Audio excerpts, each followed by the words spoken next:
Welcome back students. നമ്മൾ കഴിഞ്ഞ വീഡിയോക്കകത്ത് insurance ആക്ടിനെ കുറിച്ചാണ് ഡിസ്കസ് ചെയ്തത്. അതിനകത്ത് അതായത് കഴിഞ്ഞ വീഡിയോക്കകത്ത് നമ്മൾ ഡിസ്കസ് ചെയ്തതിനകത്തുള്ള കുറേ മേജറായിട്ടുള്ള പോയിന്റ്സ് ഉണ്ട്.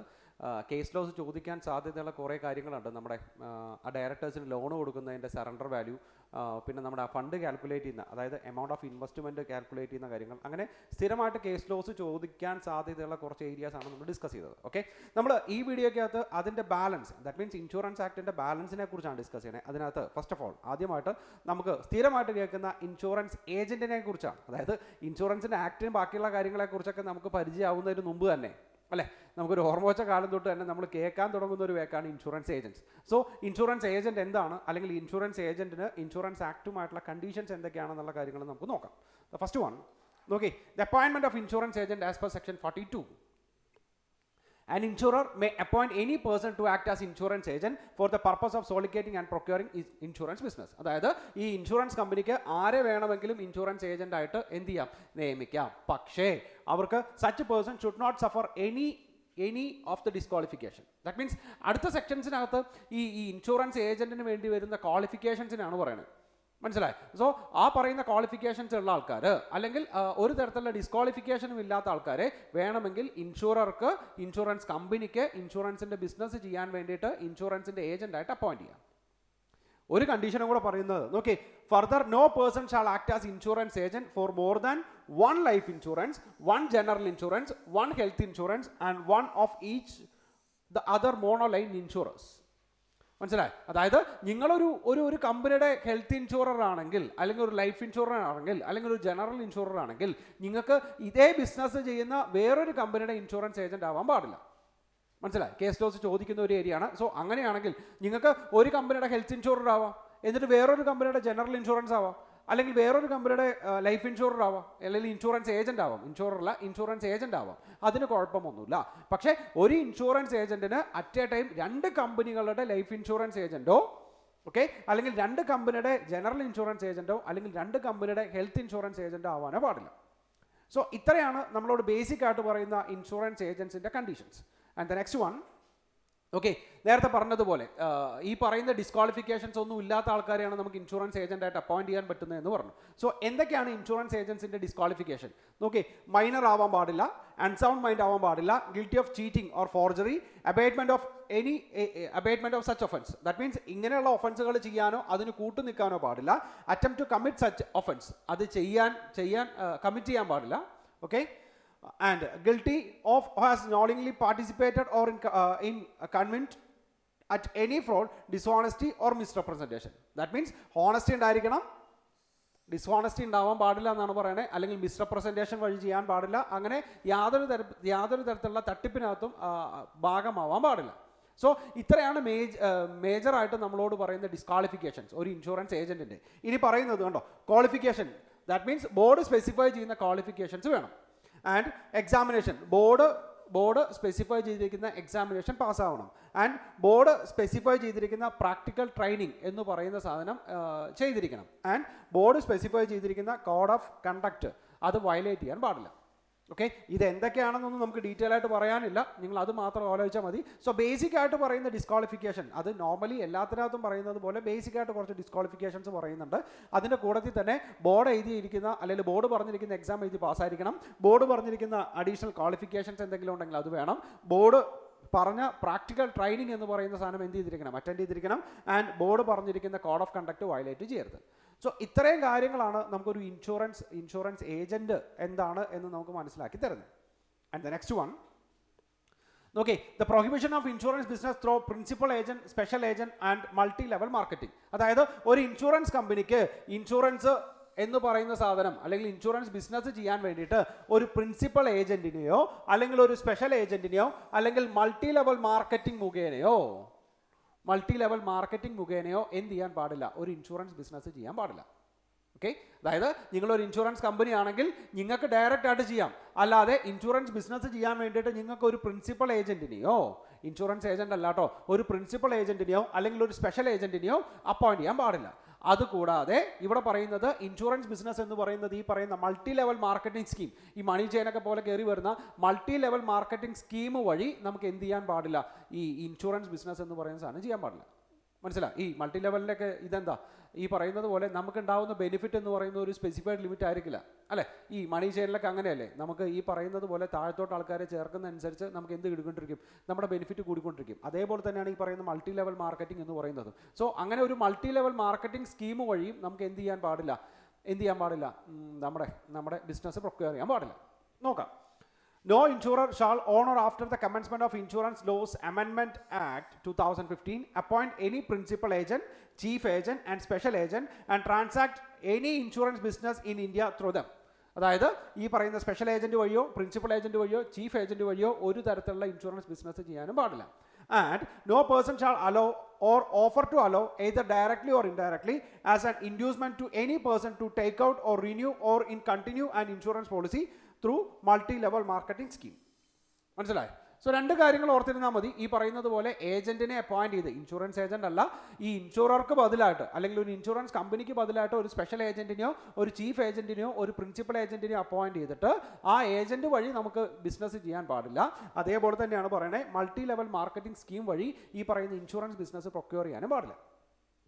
Okay, and the next one, policy not to be called in question after 3 years. Section 45 ആണ് നമുക്ക് പഠിക്കാനുള്ളതിനകത്ത് തന്നെ ഏറ്റവും പ്രധാനമായിട്ട്. അതായത് ഇൻഷുറൻസ് ആക്ടിനകത്ത് സെക്ഷൻ 45 ഏറ്റവും കൂടുതൽ തവണ ക്വസ്റ്റ്യൻസ് ചോദിച്ചിരിക്കുന്നത്. ഇവിടെ പറയുന്നത് എന്താണെന്ന് നോക്കി. That means policy not to be called in question after the 3 years. നിങ്ങൾ പോളിസി എടുത്തതിന് ശേഷം അല്ലെങ്കിൽ പോളിസി ക്ലെയിം ആയതിനു ശേഷം അല്ലെങ്കിൽ പോളിസി മെച്ചോർഡ് ആയതിനു ശേഷം, അങ്ങനെ ആ കാലാവധിക്ക് ശേഷം 3 വർഷത്തിനുള്ളിൽ വേണമെങ്കിൽ ഇൻഷുറൻസ് കമ്പനിക്ക് ഈ പറയുന്ന ഇൻഷുർഡ് പേഴ്സണെ ക്വസ്റ്റ്യൻ ചെയ്യാം.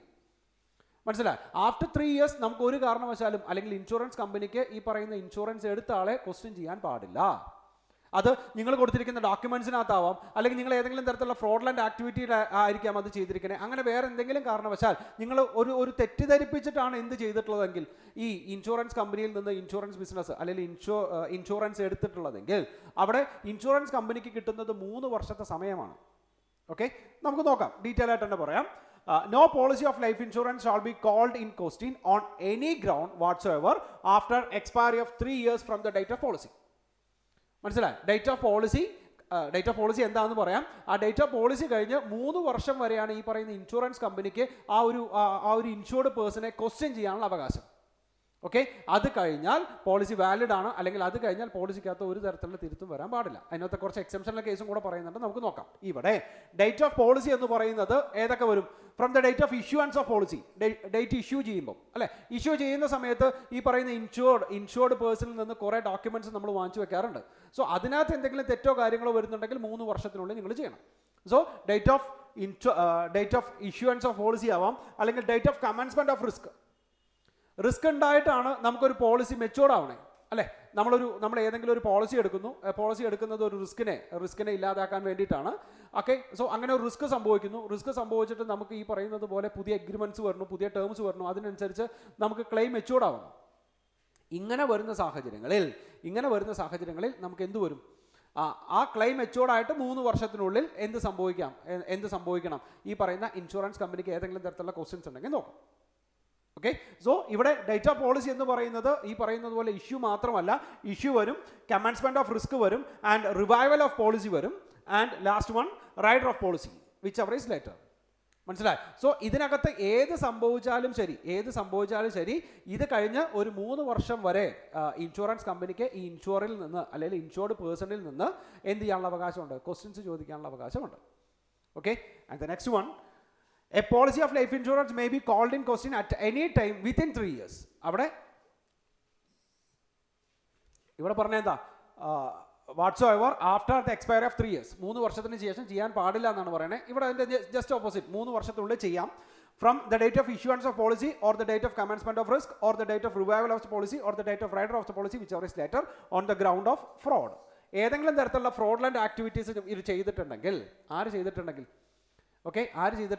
ഈ ഇൻഷുറൻസ് പോളിസി എടുക്കുന്ന ആൾക്കാർ ഈ ഇൻഷുറൻസ് എടുക്കുന്ന സമയത്ത് അല്ലെങ്കിൽ ആ ഡേറ്റ് ഓഫ് ഇൻഷുറൻസിന്റെ സമയത്ത് ഏതെങ്കിലും തരത്തിലുള്ള ഫ്രോഡുകൾ ചെയ്തിട്ടുണ്ടെങ്കിൽ, പറ്റിച്ചിട്ടുണ്ടെങ്കിൽ, മനഃപൂർവ്വം ഇൻഷുറൻസ് കമ്പനീനെ പറ്റിച്ചിട്ടുണ്ടെങ്കിൽ, ഓക്കെ, സോ ആ ഡേറ്റ് ഓഫ് പോളിസി കഴിഞ്ഞ് 3 വർഷത്തിനുള്ളിൽ ഇതിനെക്കുറിച്ച് ക്വസ്റ്റ്യൻ ചോദിക്കാനുള്ള അവകാശം ആർക്കുണ്ട്?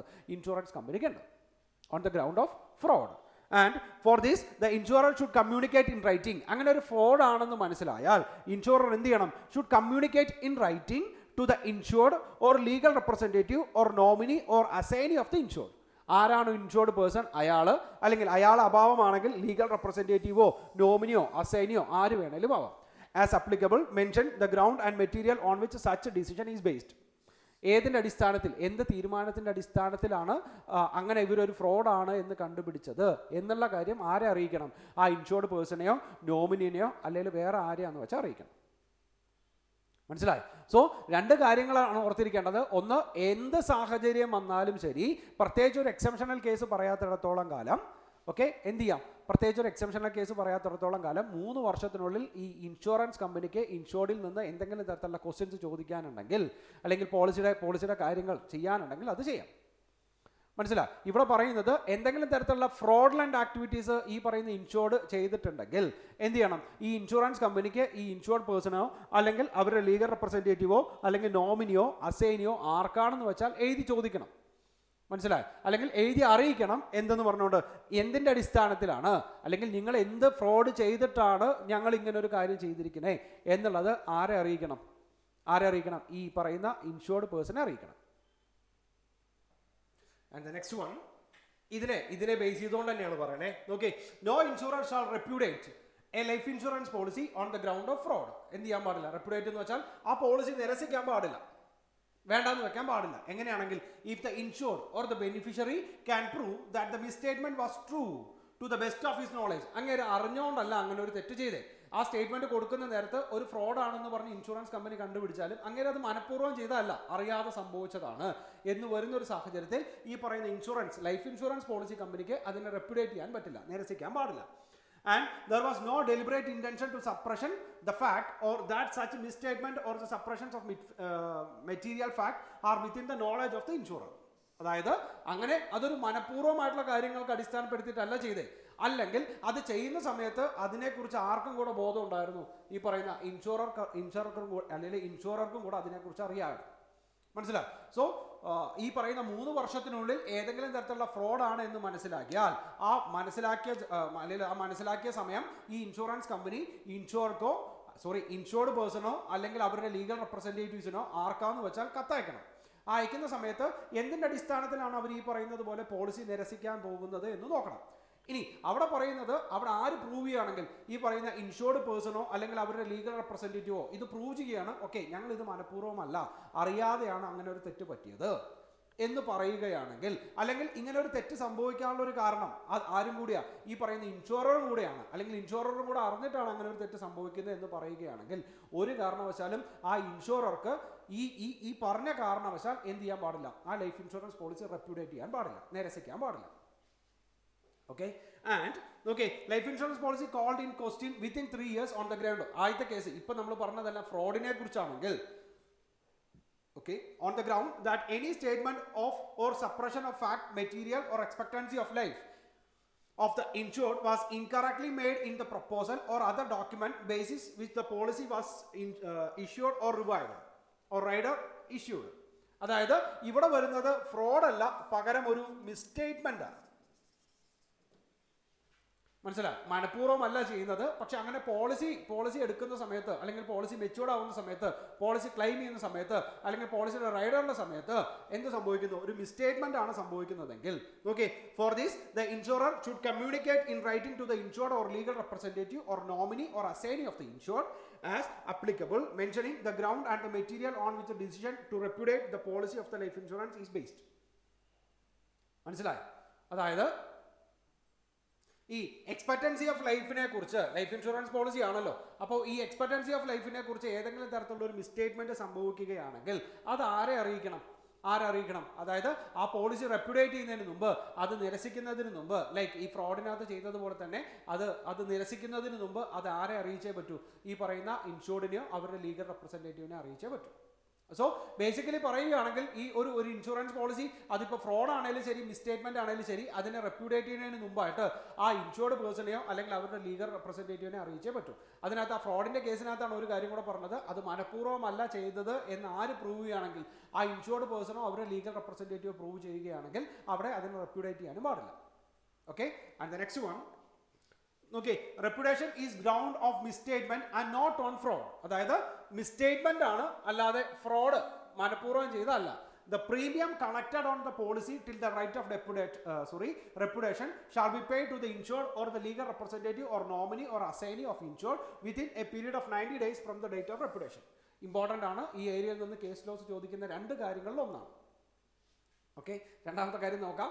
ഇവിടെ പറഞ്ഞത് ഈ പറഞ്ഞ രണ്ട് രീതിയിലും റെപ്യൂട്ടേഷൻ ചെയ്യാമെന്നാണ് പറയുന്നത്. പോളിസി നിരസിക്കാം, അതായത് ഞാൻ ഇൻഷുറൻസ് കമ്പനി, നിങ്ങൾ ഇൻഷുർഡ് പേഴ്സൺ ആണെന്ന് വിചാരിക്കുക. സോ ഏതെങ്കിലും തരത്തിലുള്ള മിസ്റ്റേറ്റ്മെന്റ്സ് സംഭവിച്ചാലും, അല്ലെങ്കിൽ നിങ്ങൾ മനഃപൂർവ്വം എന്നെ പറ്റിക്കാൻ വേണ്ടിയിട്ട് ഏതെങ്കിലും ഒരു ഫ്രോഡ് ആയിട്ടാണ് ചെയ്തതെങ്കിലും അത് ഞാനൊരു 3 വർഷത്തിനുള്ളിൽ കണ്ടുപിടിക്കുകയാണെങ്കിൽ, നിങ്ങൾ അത്രയും നാൾ വരെ പോളിസി അടച്ചിട്ടുണ്ടെങ്കിൽ പോലും എനിക്ക് ഈ രണ്ട് കേസിനകത്ത് പോളിസി റെപ്യൂട്ടേറ്റ് ചെയ്യാം, നിരസിക്കാം. പക്ഷെ ഇവിടെ പറയുന്ന ഒരു കാര്യം എന്താണെന്നറിയാമോ? അങ്ങനെ നിരസിക്കുന്നത് മിസ്റ്റേറ്റ്മെന്റിന്റെ അടിസ്ഥാനത്തിലാണെന്ന് വിചാരിക്കുക.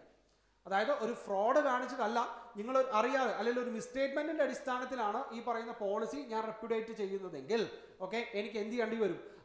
ആ നിങ്ങൾ അടച്ചിരിക്കുന്ന, അല്ലെങ്കിൽ ഞാൻ എപ്പോഴാണോ ഈ പോളിസി നിരസിക്കുന്നത്, റെപ്യൂട്ടേറ്റ് ചെയ്യുന്നത്, അല്ലെങ്കിൽ അതുവരെ ഞാൻ കളക്ട് ചെയ്തിരിക്കുന്ന പോളിസി എമൗണ്ട് എത്രയാണോ അത് ഈ പറയുന്ന പോളിസി നിരസിച്ചിട്ട് 90 ദിവസത്തിനുള്ളിൽ ഞാൻ തിരിച്ചു കൊടുക്കണം.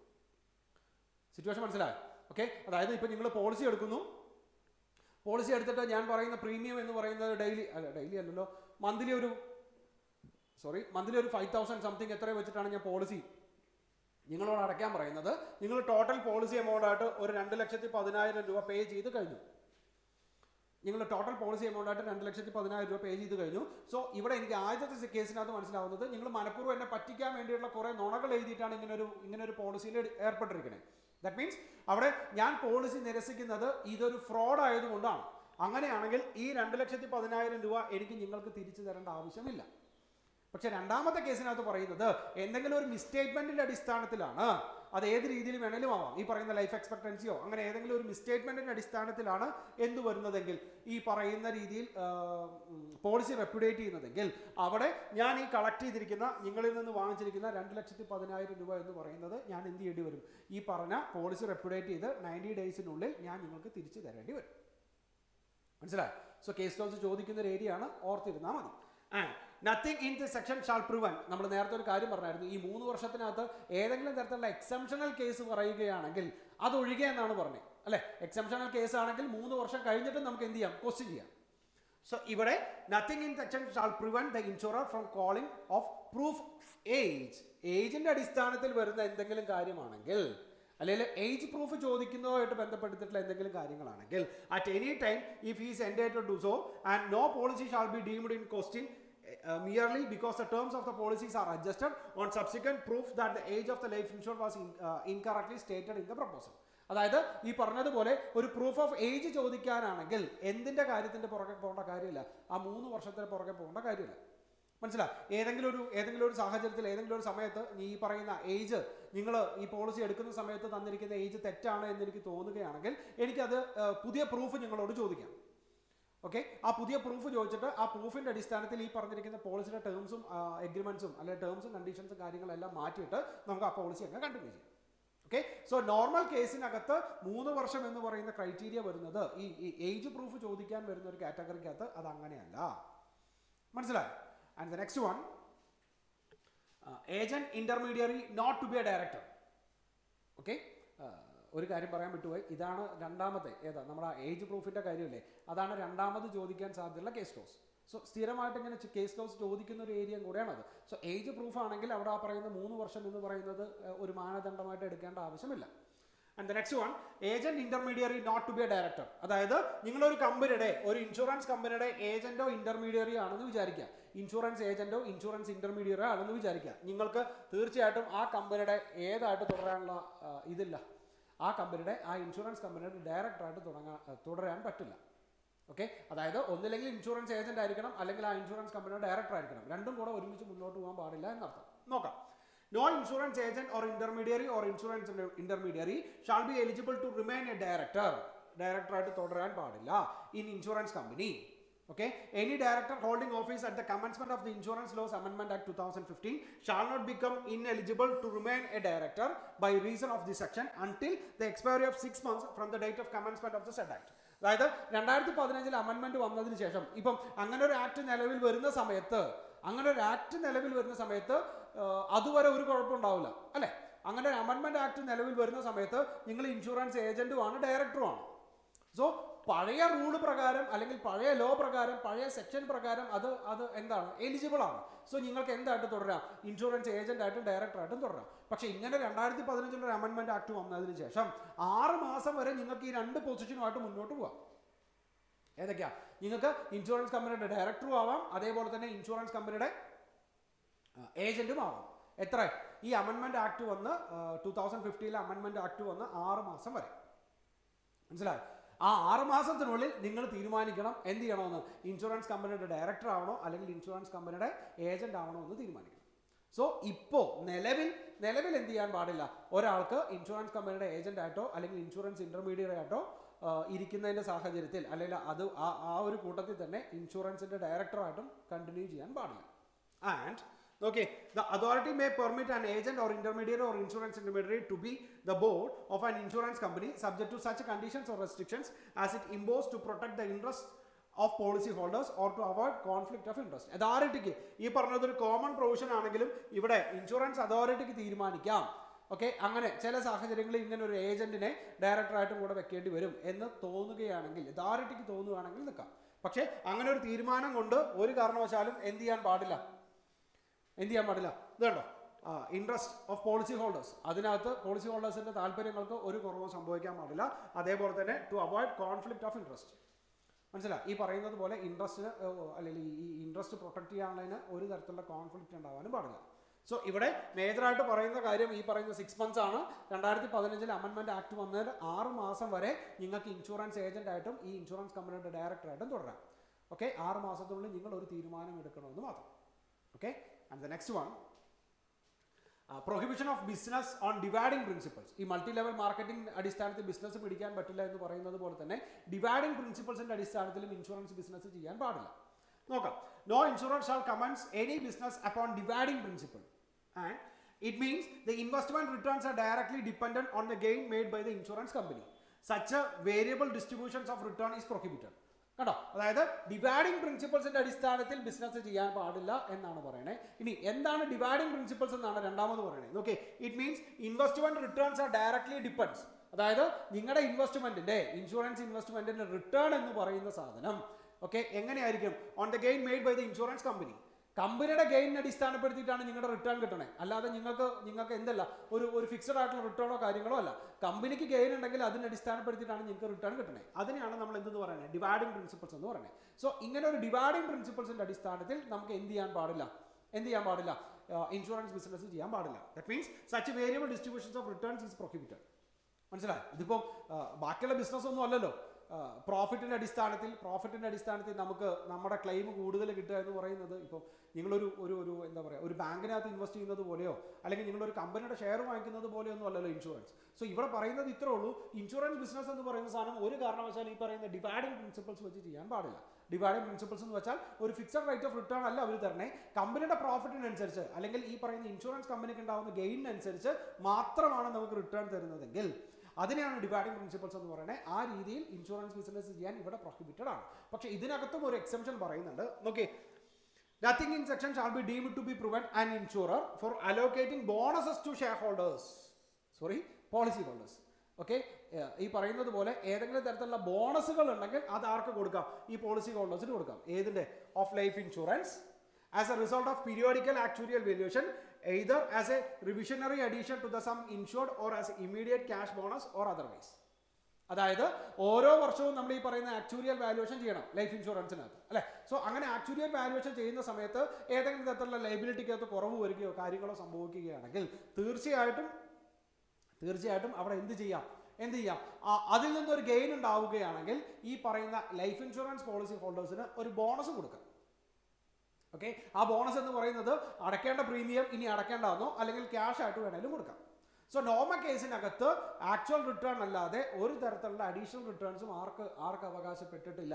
ഈ പറയുന്ന പോളിസി ഹോൾഡേഴ്സിന് അവകാശപ്പെട്ടിട്ടില്ല. അങ്ങനെ കൊടുത്താൽ അതിനെയാണ് നമ്മൾ പ്രിൻസിപ്പൾ ഓഫ് അല്ലെങ്കിൽ ഡിവൈഡിംഗ് പ്രിൻസിപ്പിൾസ് എന്ന് പറയുന്നത്. ആ രീതിയിൽ ഇന്ത്യയിൽ ഇൻഷുറൻസ് ബിസിനസ് ചെയ്യാനും പാടില്ല. പക്ഷേ ഒരു എക്സംഷൻ എന്ന് പറയുന്നത് ലൈഫ് ഇൻഷുറൻസ് പോളിസി എടുക്കുന്ന പോളിസി ഹോൾഡേഴ്സിന് ആക്ച്വറിയൽ വാല്യൂഷൻ്റെ സമയത്ത് ഏതെങ്കിലും തരത്തിലുള്ള ഗെയിൻ ഉണ്ടാവുകയാണെങ്കിൽ ഇൻഷുറൻസ് കമ്പനിക്ക് എന്ത് കൊടുക്കാം ആ ലൈഫ് ഇൻഷുറൻസ് പോളിസി ഹോൾഡേഴ്സിന് ബോണസ് അലോക്കേറ്റ് ചെയ്യാം. Okay, and the next one, asset and liabilities how to be valued. Normal കേസിന് ഒറ്റ കാര്യം പറയുകയാണെങ്കിൽ actual cost or net realisable value which ever is less. ഈ രീതിക്ക് തന്നെയാണ് നമുക്ക് വാല്യൂ ചെയ്യേണ്ടത്, അസറ്റ് ആണെങ്കിലും ലൈബിലിറ്റി ആണെങ്കിലും. അതിനകത്ത് അസറ്റ് അങ്ങനെയാണെന്ന് പറഞ്ഞിട്ടുണ്ട്, ലൈബിലിറ്റീസ് വാല്യൂ ചെയ്യാൻ ഒരു എന്താ പറയുക ബോർഡ് സ്പെസിഫൈ ചെയ്യുന്ന രീതിയിൽ ലൈബിലിറ്റീസ് വാല്യൂ ചെയ്യാനാണ് നമ്മളോട് പറഞ്ഞിരിക്കുന്നത്. നോക്കാം, valuation of asset. Asset shall be valued at a value not exceeding their market or realizable value and certain asset may be excluded by the authority in the manner as may be specified. അതായത് ഇതുണ്ടോ, ഏതിനേക്കാൾ കൂടരുത്, their market or net realizable valueനേക്കാൾ കൂടരുത് എന്നാണ് പറഞ്ഞിരിക്കുന്നത്. That means ഇവിടെ asset value ചെയ്യുന്നത് cost or NRV, net realisable value which ever is less എന്നുള്ള രീതിയിൽ തന്നെയാണ് asset value ചെയ്യുന്നത്. ഏതിൻ്റെ? നമ്മുടെ ബിസിനസിൻ്റെ അസറ്റ്, ഇൻഷുറൻസ് ബിസിനസിൻ്റെ അസറ്റുകൾ. ഇനി ലൈബിലിറ്റിയോ, valuation of liability. A proper value shall be placed on every item of liability of the insurer in the manner as may be specified by the regulation made in this. മനസ്സിലായി? അതായത് authority അല്ലെങ്കിൽ regulation specify ചെയ്യുന്ന രീതിയിൽ ഏത് value ചെയ്യണം, liabilities value ചെയ്യണം. രണ്ടും ഒരേ ട്രീറ്റ്മെൻറ്റിൽ തന്നെയാണ് പറഞ്ഞത്. നിങ്ങൾ ഇത് മാത്രം ആലോചിച്ചാൽ മതി. ഏതെങ്കിലും രീതിയിൽ അസറ്റും ലൈബിലിറ്റീസും എങ്ങനെയാണ് വാല്യൂ ചെയ്യണത് എന്ന് നോക്കുകയാണെങ്കിൽ നമ്മുടെ അക്കൗണ്ടിംഗ് സ്റ്റാൻഡേർഡ് പ്രകാരം ക്ലോസിംഗ് സ്റ്റോക്ക് വാല്യൂ ചെയ്യുന്ന രീതിയിൽ actual cost or net realisable value which ever is less എന്നുള്ള രീതിയിൽ തന്നെയാണ് വാല്യൂ ചെയ്യേണ്ടത്. And every insurer shall furnish the authority as on 31st March of the each year within such a time as may be specified by the regulation. അതായത് ഈ പറയുന്ന 31st March complete ഡീറ്റെയിൽസും ആ അതോറിറ്റി സ്പെസിഫൈ ചെയ്യുന്ന time ലിമിറ്റിനകത്ത് ഈ അസറ്റിൻ്റെയും ലൈബിലിറ്റീസിൻ്റെയും detail എന്ത് ചെയ്യണം, specify ചെയ്ത് കാണിച്ചു കൊടുക്കും. ഓക്കെ, ഇത് മാത്രം ഓർത്താൽ മതിയെ, actual cost or net realisable value which ever is less. And the next one, sufficiency of assets. കുറച്ചധികം കാര്യങ്ങൾ പറയാനുണ്ട്. ഈ പറഞ്ഞതുപോലെ നമ്മളിപ്പോൾ അസറ്റും ലൈബിലിറ്റീസും വാല്യൂ ചെയ്തു വെച്ചിരിക്കണേ. ഇനി അതുമായിട്ട് ബന്ധപ്പെടുത്തിയിട്ട് വരുന്ന കാര്യങ്ങളാണ്. Every insurer and re insurer shall at all time maintain an excess of value of assets over the amount of liability. അതായത് asset minus liability over the amount of liability of not less than 15% of amount of minimum capital stated. നമ്മൾ section 6 പ്രകാരം ഓരോ കമ്പനിക്കും വേണ്ട minimum capital പറഞ്ഞിട്ടുണ്ട് അല്ലേ? ആ ക്യാപിറ്റലിന്റെ 50% എങ്കിലും ഉണ്ടായിരിക്കും. ഏത്? ഓരോ വർഷവും ഇൻഷുറൻസ് കമ്പനിക്ക് വാല്യൂ ചെയ്തിരിക്കുന്ന അസറ്റ് മൈനസ് ലൈബിലിറ്റി എന്ന് പറയുന്ന എമൗണ്ട് ആ പറഞ്ഞ അവരുടെ ക്യാപിറ്റലിന്റെ 50%-നേക്കാൾ കൂടുതലായിരിക്കും. സെക്ഷൻ 6 പ്രകാരം പറഞ്ഞ ക്യാപിറ്റൽ ഒരു 100 കോടി 200 കോടി എന്നൊക്കെ പറഞ്ഞില്ലായിരുന്നു. സോ ആ ക്യാപിറ്റലിനേക്കാൾ കൂടുതലായിരിക്കും. Okay, and an insurer or reinsurer who does not comply with these provisions shall be deemed to be insolvent. അതായത് ഈ പറഞ്ഞ രീതിയിൽ അവർക്ക് മെയിൻറ്റെയിൻ ചെയ്യാൻ പറ്റിയിട്ടില്ലെങ്കിൽ, that means asset minus liability എന്ന് പറയുന്ന എമൗണ്ട് ഈ പറയുന്ന ക്യാപിറ്റലിന്റെ 50%-നേക്കാൾ കൂടുതലല്ലെങ്കിൽ okay, deemed to be insolvent. അങ്ങനെയുള്ള ഇൻഷുറൻസ് കമ്പനികളെ നമ്മൾ എന്തായിട്ട് ട്രീറ്റ് ചെയ്യും? ഡീംഡ് ടു ബി ഇൻസോൾവെന്റ് ആയിട്ട് ട്രീറ്റ് ചെയ്യും. And may be wound up by the court on the application made by the authority. എന്നിട്ട് വേണമെങ്കിൽ ഈ പറയുന്ന അതോറിറ്റിക്ക് അതിനെ വൈൻഡ് അപ്പ് ചെയ്യാനുള്ള അല്ലെങ്കിൽ വൗണ്ട് അപ്പ് ചെയ്യാനുള്ള അധികാരം കൂടെ ഉണ്ട്. മനസ്സിലായോ? And the next one, the authority shall by way of regulation made for this purpose specify a level of solvency margin known as control level solvency. അതായത് ഇതിനെ ഒരു ബദലായിട്ട് അല്ലെങ്കിൽ ഈ പറയുന്നത് പോലെ വൈൻഡിങ് അപ്പ് എന്ന് പറയുന്ന ഒരു സാഹചര്യം വരാതിരിക്കാൻ വേണ്ടിയിട്ട് ഈ അതോറിറ്റിക്ക് ഇൻഷുറൻസ് കമ്പനിയോട് പറയാം, നിങ്ങളൊരു കാര്യം ചെയ്യും, താൽക്കാലികമായിട്ട് നിങ്ങൾ എന്ത് ചെയ്യണം, ഒരു control level solvency ratio maintain ചെയ്യണം. മനസ്സിലായി? അതിനെയാണ് നമ്മൾ എന്തെന്ന് പറയണേ, ലെവൽ ഓഫ് സോൾവൻസി മാർജിൻ എന്ന് പറയുന്നത്. അത് എത്രയാണെന്നല്ല നമ്മളോട് പറയണേ, അത് ആരാ തീരുമാനിക്കണേ? അതോറിറ്റിയാണ് തീരുമാനിക്കണേ. അതോറിറ്റി നമ്മളോട് പറയുന്നത് ഒരു സോൾവൻസി ലെവൽ അല്ലെങ്കിൽ ഒരു സോൾവൻസി മാർജിൻ നിങ്ങൾ കീപ്പ് ചെയ്യണം. And the breach of which the authority shall act accordance with the provision of subsection 4 without prejudice to taking any other remedial measures as deemed fit. അതായത് ഇതാണ് first step. ഇതിന് അല്ലെങ്കിൽ ഇത് പാലിച്ചിട്ടില്ലെങ്കിൽ authority അവിടെ second സ്റ്റെപ്പായിട്ട് നിങ്ങളോട് പറയുന്നത് നിങ്ങളോട് ഒരു സോൾവൻസി മാർജിൻ കീപ്പ് ചെയ്യാനാണ് പറയുന്നത്. അത് എത്രയാണെന്നൊന്നുമില്ല, അത് ഓരോ കേസിന് അടിസ്ഥാനപ്പെടുത്തി അത് മാറിക്കൊണ്ടിരിക്കും. സോ നിങ്ങളോട് ഒരു സോൾവൻസി മാർജിൻ കീപ്പ് ചെയ്യാനാണ് പറയുന്നത്. അങ്ങനെ ഒരു സോൾവൻസി മാർജിൻ നിങ്ങൾ കീപ്പ് ചെയ്തില്ലെങ്കിൽ സബ്സെക്ഷൻ 4-ൽ പറഞ്ഞിരിക്കുന്നത് പോലെ അതോറിറ്റിക്ക് തീരുമാനമെടുക്കാം. സോ സബ്സെക്ഷൻ 4-നകത്ത് എന്താ പറഞ്ഞിരിക്കുന്നത്? Okay, if at any time an insurer or reinsurer does not maintain the required control level of solvency margin, okay, he shall, in accordance with the directions issued by the authority, submitted a financial plan to the authority. അങ്ങനെ ഒരു solvency margin നിങ്ങൾ ചെയ്തിട്ടില്ലെങ്കിൽ നിങ്ങളുടെ ഉത്തരവാദിത്തമാണ്, അല്ലെങ്കിൽ insurance കമ്പനിയുടെ ഉത്തരവാദിത്തമാണ് എന്ത് ചെയ്യാൻ? സബ്മിറ്റ് എ ഫിനാൻഷ്യൽ പ്ലാൻ, ഒരു ഫിനാൻഷ്യൽ പ്ലാൻ കൊടുക്കണം അതോറിറ്റിക്ക്, indicating a plan of action to correct the deficiency within a specified period not exceeding 6 months. 6 മാസത്തിനുള്ളിൽ ഈ പറയുന്ന സോൾവൻസി മാർജിനിലോട്ട് എത്തിക്കോളാം, 6 മാസത്തിനുള്ളിൽ ഈ പറയുന്ന സോൾവൻസി മാർജിനിലോട്ട് എത്തിക്കോളാം എന്ന് പറഞ്ഞ് അല്ലെങ്കിൽ എന്ന് കാണിക്കുന്ന ഒരു ഡീറ്റെയിൽഡ് പ്ലാൻ ആർക്ക് സബ്മിറ്റ് ചെയ്യണം? ഈ പറഞ്ഞിരിക്കുന്നത് പോലെ അതോറിറ്റിക്ക് സബ്മിറ്റ് ചെയ്യണം. ഓക്കെ, സോ 2 കാര്യങ്ങളാണ് പറയേണ്ടത് ഇവിടെ. ഒന്ന് sufficiency of asset, that means അസറ്റും ലൈബിലിറ്റീസും ഈ actual cost or net realisable value എന്നുള്ള രീതിയിൽ തന്നെ നിങ്ങൾ വാല്യൂ ചെയ്യുക, നമ്പർ 1. ആൻഡ് നമ്പർ 2, ആ അസറ്റ് മൈനസ് ലൈബിലിറ്റി എന്ന് പറയുന്ന എമൗണ്ട് നിങ്ങളുടെ ക്യാപിറ്റലിൻ്റെ 50%-നേക്കാൾ കൂടുതലായിരിക്കണം. അങ്ങനെ കൂടുതലല്ലെങ്കിൽ ഈ അതോറിറ്റിക്ക് നിങ്ങളുടെ കമ്പനീനെ വൈൻഡിങ് അപ്പ് എന്ന് പറയുന്ന ഒരു പൊസിഷനിലോട്ട് എത്തിക്കാനുള്ള സാഹചര്യമുണ്ട്, നമ്പർ 1. ആൻഡ് നമ്പർ 2, ഈ പറഞ്ഞതുപോലെ അതോറിറ്റി നിങ്ങളോട് സ്പെസിഫൈ ചെയ്യുന്ന ഒരു control level of solvency margin എന്ന് പറയുന്നത് നിങ്ങൾ എപ്പോഴും കീപ്പ് ചെയ്യണം. അങ്ങനെ കീപ്പ് ചെയ്യാത്തൊരു സാഹചര്യത്തിൽ നിങ്ങൾ അതോറിറ്റിയോട് ഒരു ഫിനാൻഷ്യൽ പ്ലാൻ സബ്മിറ്റ് ചെയ്യണം. അടുത്ത 6 മാസത്തിനുള്ളിൽ ഇന്ന പോലെ കാര്യങ്ങൾ ചെയ്ത് ഞങ്ങളുടെ തിരികെയുള്ള അല്ലെങ്കിൽ അതോറിറ്റി പറയുന്നതിനനുസരിച്ചിട്ടുള്ള സോൾവൻസി മാർജിനിലോട്ട് എത്തിക്കോളാം എന്ന് പറഞ്ഞിട്ടുള്ള കാര്യങ്ങൾ ചെയ്യണം. ഓക്കെ, സോ ഇത്രയും കാര്യങ്ങളാണ് നമുക്ക് ഏത് പ്രകാരം നമ്മുടെ ഇൻഷുറൻസ് ആക്ട് പ്രകാരം പഠിക്കാനുള്ളത്. അതിനകത്ത് ഞാൻ വീണ്ടും പറയുന്നു, ഞാൻ ഇതിനകത്ത് നമ്മുടെ പ്രിൻസിപ്പൾസ് ഓഫ് ഇൻഷുറൻസ് ഞാൻ ആഡ് ചെയ്തിട്ടില്ല. 4 മാർക്കിന് അത് ചോദിക്കാനുള്ള സാധ്യതയുണ്ട്, അല്ലെങ്കിൽ ഏതെങ്കിലും ഒരു പ്രിൻസിപ്പിൾ തന്നിട്ട് അത് ഏതാണെന്ന് ഐഡൻറ്റിഫൈ ചെയ്യാനുള്ള ഒരു ഒബ്ജക്റ്റീവ് ക്വസ്റ്റ്യൻസ് ചോദിക്കാറുണ്ട്. ഇത് സ്ഥിരമായിട്ട് ചോദിക്കുന്ന. പിന്നെ കേസ് ലോസ് ചോദിക്കുന്ന സാഹചര്യങ്ങളാണ് ഈ പറഞ്ഞത്. മറ്റേ ഡയറക്ടറിനെ അപ്പോയിൻറ്റ് ചെയ്ത കേസ്, പിന്നെ ഏതാ നമ്മുടെ ലൈഫ് ഇൻഷുറൻസ് പോളിസി സറണ്ടർ ചെയ്തിട്ട് വേണമെങ്കിൽ ലോൺ കൊടുക്കാം, ഡയറക്ടേഴ്സിന് ലോൺ കൊടുക്കാം എന്ന് പറയുന്ന കേസ്. പിന്നെ മറ്റേ നമ്മുടെ 3 വർഷത്തെ അങ്ങനെ സ്ഥിരമായി 3 വർഷത്തിനുള്ളിൽ ക്വസ്റ്റ്യൻ ചെയ്യണമെങ്കിൽ ക്വസ്റ്റ്യൻ ചെയ്യാമെന്ന് പറയുന്ന സാഹചര്യം, അങ്ങനെ സ്ഥിരമായിട്ട് ചോദിക്കുന്ന കുറച്ച് കേസ് ലോസും കൂടെ ഉണ്ട്. ഓക്കെ, നമുക്ക് അടുത്ത വീഡിയോയിൽ വേറൊരു ചാപ്റ്ററുമായിട്ട് കാണാം. ബൈ.